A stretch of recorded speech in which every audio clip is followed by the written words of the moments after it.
Kung akala nyo tapos na ang pagod at pagsubok sa Impasugong, dito pa lang pala nagsisimula ang katahimikan na kailangan namin. Sa nakaraang episode sa Impasugong, sinubok kami ng daan, ng panahon at ng lakas ng loob. Adventure kung adventure, maputik, mausok at minsan nakakapagod. Kung hindi nyo pa napapanood ang episode 3, balikan nyo muna kasi doon nyo maintindihan kung bakit ganito na lang ang halaga ng pahinga sa kwentong ito. Minsan sa biyahe, hindi lang destinasyon ang hinahanap natin, kung hindi pahinga, katahimikan. Isang lugar na nagpapaalala kung bakit tayo bumabiyahe. At kung pagod ka pa rin, sa trabaho, sa buhay, o kahit sa sarili mo, baka itong episode na to ang sagot. My name is JLo and this is another travel episode for JLo Fight. Tara, kape tayo!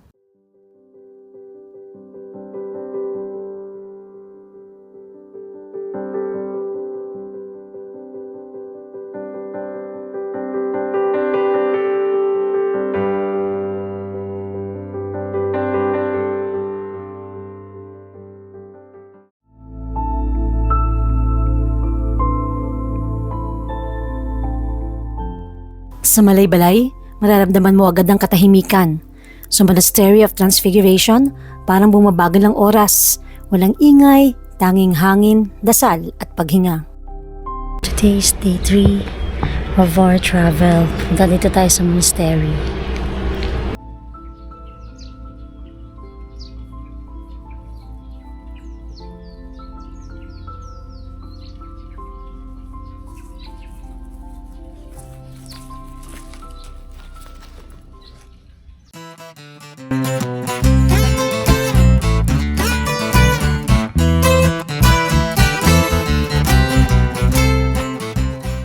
Kung gusto mong makilala ang isang lugar, pumunta ka sa palengke. Dito mo makikita ang totoong ritmo ng Malaybalay. Simple, totoo, walang arte. Galing ABS-CBN. Sunny side up kayo, sir? Oo. So,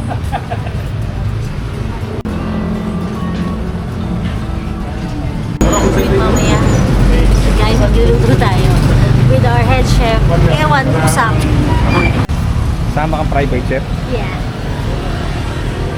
Have our own chef. Explain mo yung mga inclusion dun sa curated tour mo. Curated tour with drone pilot, photographer, Photographer. private chef. Hotdog. Sino?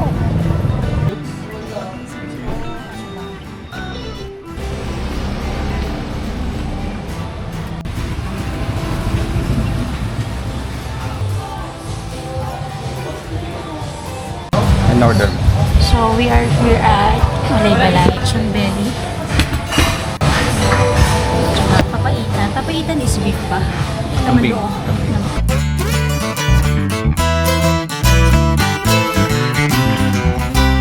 Kapait lang.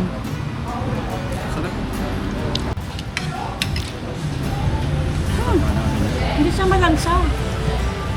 Kasi di ba yung iba kaya ayoko, niluluto pa lang ayaw mo na. ano tawag sa inyo dyan? Papaitan. Papaitan. Pero, Ano nga tawag dito? Hindi ko Sa amin, iba yung papaitan. Tapos yan, paklay. Yun yung sa- paklay.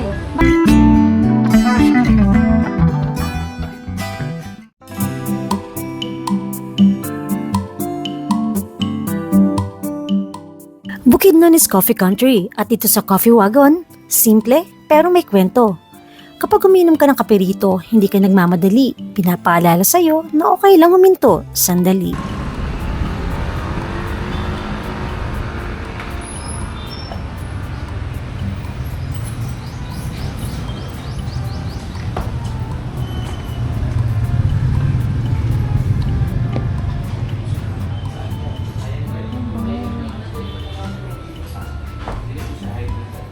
Sweetness pero may tapang. Spanish po. Ay, Daddy, yung binaki-split oh. Yung parang kinain natin kay Ricardo's. Parang ganun ba yun? May ice cream on top eh. Ito yung ano. Congrats. Sa ano. The champion.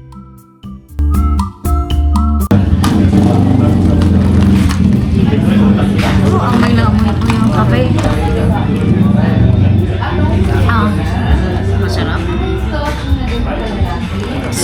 Pero ito yung may tapang.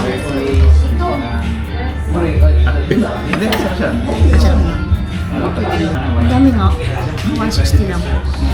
Ito parang ketchup. Magkano na isang scoop niya? Ito parang ketchup pero strawberry. So you put ice cream, whipped cream, and binatfood. Tingnan natin ng walang ano. Sige na nga, lagyan na natin.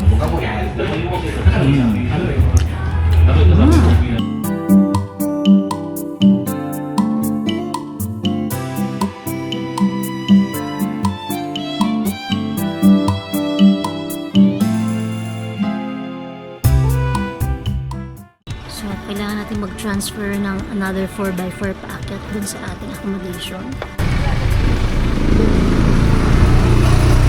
Pangalawang 4x4 mo yan.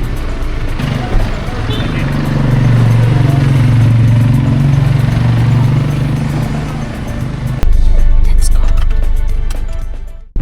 Tatawirin? Tatawirin. Daddy, tatawirin to. Diyan yung ano, ma'am. Na ito. Naalala mo dati yung pinanood natin? Naganda na no. Okay, so may bridge na siya. Imagine mo kung walang bridge. Nagpasundo na lang sila sa accommodation nila. Sige, nakatawid. Hindi agad ibinigay ng Bukidnon ang ganda nito. Bago mo marating ang katahimikan, kailangan mo munang pagdaanan ang daan. Pag-akyat ng Kibalabag, humahaba ang biyahe at mas humahaba rin ang pasensya. Hindi diretso ang daan. Paikot, paakyat, minsan pakiramdam mo babalik ka sa pinanggalingan mo. May mga bahagi na makitid, may mga likong hindi mo alam kung anong naghihintay sa kabila. Hindi ito daan para sa nagmamadali. Dahil habang umaakyat, bumabagal ang takbo. Hindi dahil sa gusto mo, kundi dahil kailangan. At sa bawat liko, may tanong na paulit-ulit na bumabalik. Sulit ba ito? Pero ganito talaga ang Bukidnon. Hindi ka nito ini-impress agad, hinahamon ka muna. Sinusubok kung hanggang saan ang kaya mong ibigay, oras, tiyaga at tiwala sa daan. Sa Idea House, so sa kanan.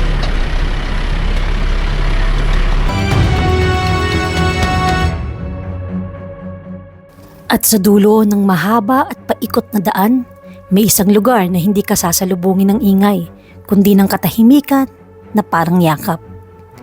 Isang bahay na hindi ka tatanungin kung gaano ka katagal mananatili, dahil alam nitong pagod ka na.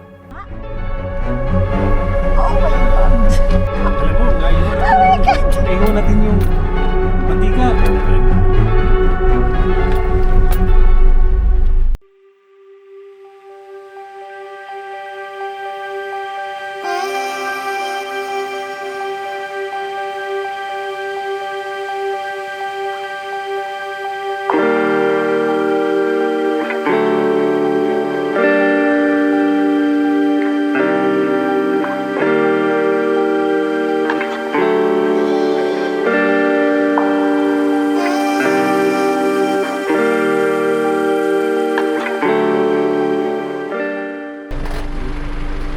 Open the gate. Alexa. Yon! Guys, after 45 minutes of that long and winding road and rough road, we're here at Salagia and para tayong binubog pag ginungganon tayo dun sa 4x4. So let's see first, and we are so excited. And we are so pagod, the lotion. And let's see. Okay, so look at the tires. So ganyan yung inilaban natin. Where's the room? Ito ba? Parang may bedroom dito. Hindi pwede ipasok eh. Ha? Yung mga gulay. Ay, hello po. So, remove the shoes.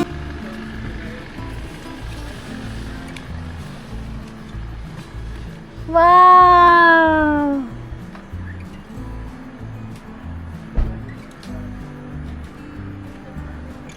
beautiful kitchen.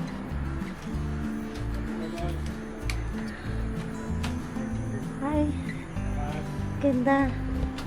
Oh! Oh! We have billiards. Videoke.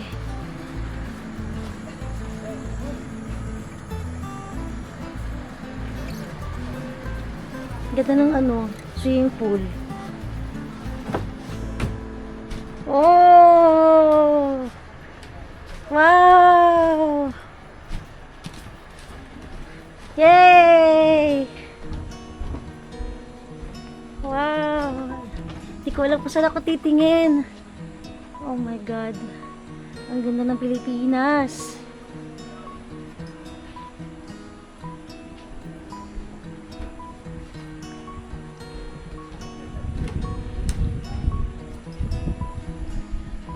Daddy, nakakaiyak! Dad! Nakakaiyak! Kakaiyak! Ganda! Daddy, dito ka! Nakakaiyak dito.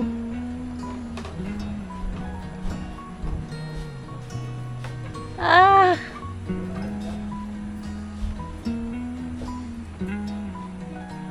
Papadala-dala ko pa yung bag ko. Oh my God. Yan, mas may duyan din dito. Halika dito. Mas maganda feels dito. Guys, naiiyak ako. Ang ganda.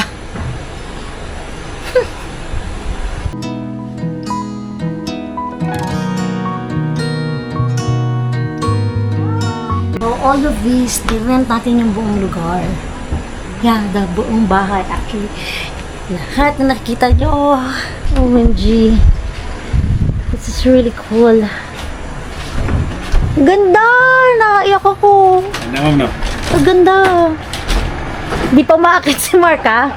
Ganda, no? Yan. Ah, ito. Solo nyo to. I-share tayo eh. Okay, let's go to the room. This is our bedroom. Yes, sir, oh. May bench dito. Yan, no? May bench. Oo nga eh. Yan, tsaka dun. So, sa kanila rin yan? Opo. Ah, kasi pwede ka mababa dun. Horseback riding eh. Kunta dun! Oh, dun yung river. Oo, yan yung yung hahike pababa. May pond pa siya, oh. Oo. May bench, white bench pa doon, no? Ganding. So, iba pala yung view dito. Pare, panalo to, sobra. Oo nga. Yung carpet, mga banig. My God, yun. Wow. Parang painting. Eh, dito ka sa kusina. May sarili siyang view. Namiss ko yung dati nating, kusina. May banggarahan. Labas muna po. Ay, ang ganda po.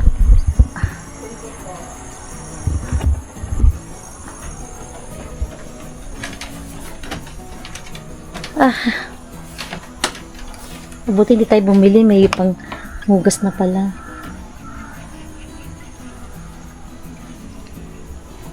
Dalawa lang tayo dito, Daddy. Yeah, may video okay, may billiards.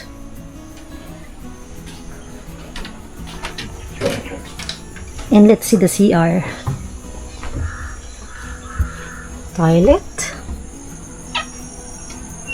Wow. Modern toilet.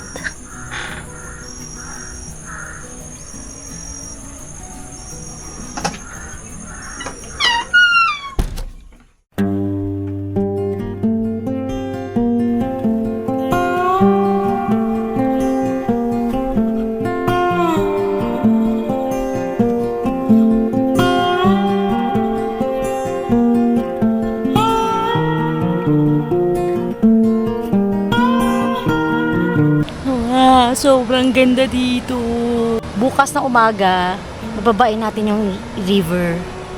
Tapos magsiswimming din tayo. Pero baka night swimming tayo mamaya. May wifi rin dito. Akala namin wala. Tapos may kuryente, although solar powered, pero you can charge your gadgets. Kumpleto din sa kusina, may microwave. So dala na lang kayo ng mga lulutuin kasi kumpleto din sila sa mga gamit, mga pinggan, etc. Welcome to Ewan Usap Dinner. We have hotdog, adobo, Saan yung ketchup saladang talong. Nandun sa ano?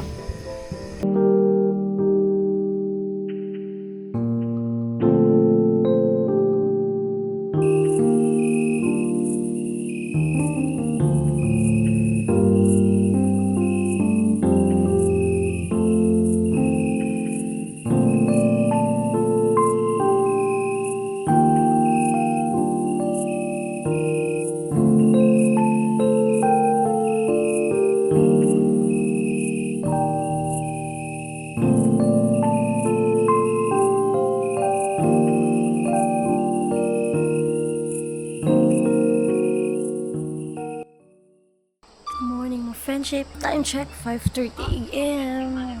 At umaga na dito. Sobrang lamig. Ginaw. Nagihud tayo. Ang sarap din ang tulog natin. So, ang taas ng energy ko ngayon. Maglakad-lakad tayo. So, habang nagluluto yung guide natin ng breakfast, bababa na tayo dito.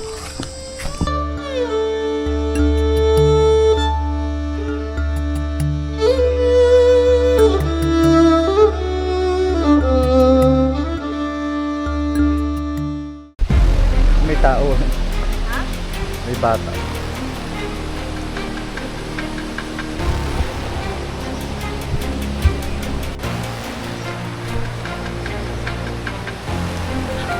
Handa na.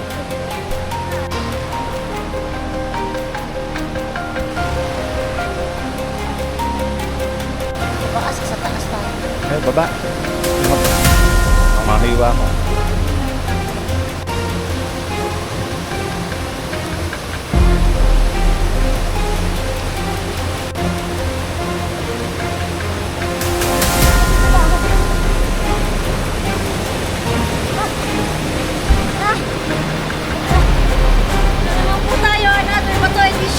Pag madulas yung cellphone mo di nangyari sa akin yung kanina.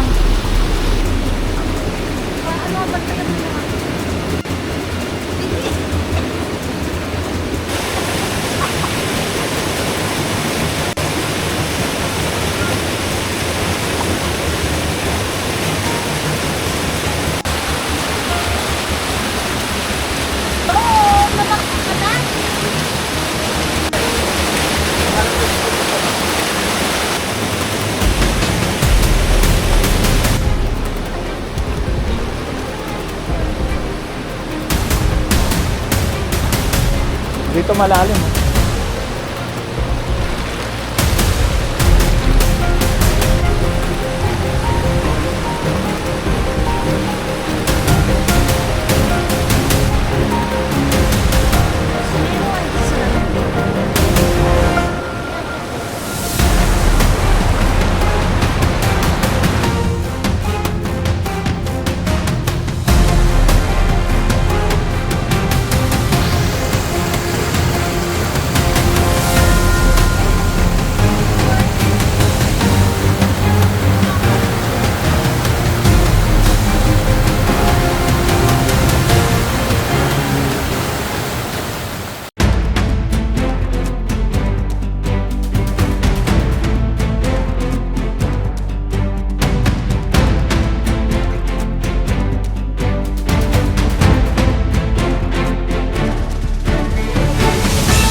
Sa Salagia House, hindi ka hinihinga ng kwento. Sapat na ang pagdating mo. Matapos ang mahaba at paikot na daan, dito namin natutunan na ang pahinga, minsan, katahimikan lang pala.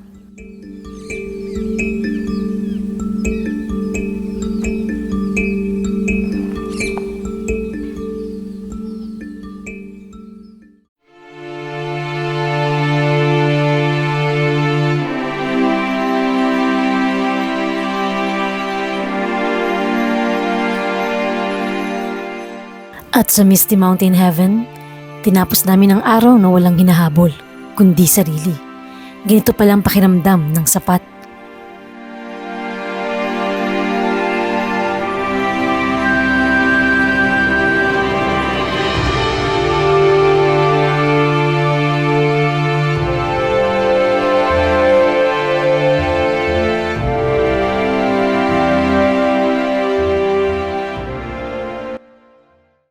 Magandang po. So nandito tayo sa Misty Mountain. Bonus bonus trip. Yan, si Dom. Dito tayo magla-lunch. So time check. 2:11 na. So bonus. Dito kasi merong bike park dito tayo Misty Mountain. Tingnan mo. Balbag Bike Park. So dito manicured na landscape. Ano, nasa Patanes ito. Kahit sa kubo dun, ayos din. Yung kubo dun, okay din. Na-video mo na to, yung garden? Hindi pa. Ang ganda din dun.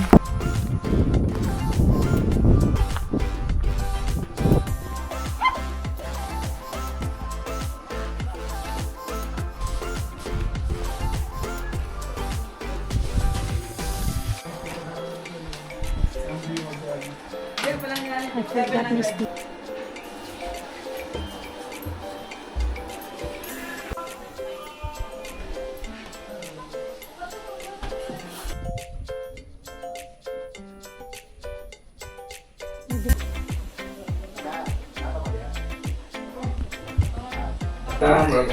Okay, babalik tayo.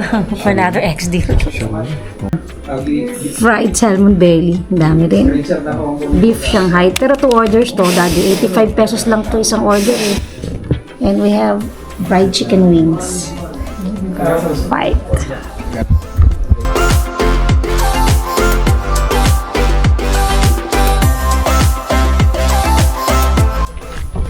Yung mga accommodations nila, may mga pool. Ito pool. Huh? Yung food. Sarap. Hindi, puro fried nga lang na order ko kasi hindi available yung sinigang na salmon. Okay, take out natin to Cagayan dahil ang dami. Pero hindi pa dito natatapos ang kwento. At sa susunod na episode, iiwan namin ang katahimikan ng bundok at haharapin ang enerhiya ng lungsod. Kung umabot ka dito, salamat sa pagsabay sa biyahe namin. Kung napagod ka, sana nakahinga ka kahit saglit. My name is JLo at magkita tayo sa susunod na kwento.